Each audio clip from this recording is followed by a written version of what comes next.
In this chapter, we're going to talk about positioning. Positioning is really interesting. It was once called or referred to very commonly as CSS-P, which is really not a technical term that is accurate to be using anymore.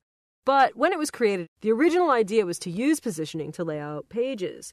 But we discovered as we experimented and began to lay out documents using CSS that in fact, it was far more useful to actually position specific aspects of a page, specific page elements, rather than actually using positioning to create the whole components of the site.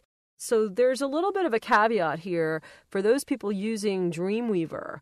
When you use the layers feature in Dreamweaver products, you are actually creating positioned divs that are positioned absolutely, kind of based on that old-fashioned idea that positioning should be for every single element on the page in terms of layout. This is a very bad practice, as we found, and we use, as mentioned, floats and other aspects of CSS to get layouts today that are far more flexible and useful. And then we use positioning to enhance the ability to create and position elements within those areas. So here we're looking at the Korova store website, and I'm going to go ahead and outline the positioned elements here. These are all absolutely positioned elements, as you can see.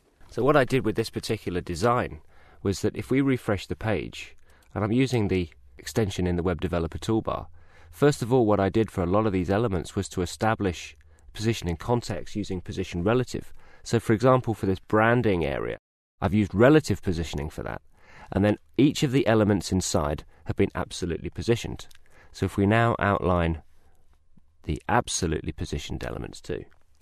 One other interesting thing to note is that the navigation that we see here is actually right down the bottom of the source order.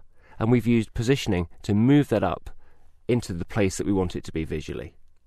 And also, just to, ram the point home if we can, is if we outline the floats, we end up seeing how floats really make up the columnar aspects of the site.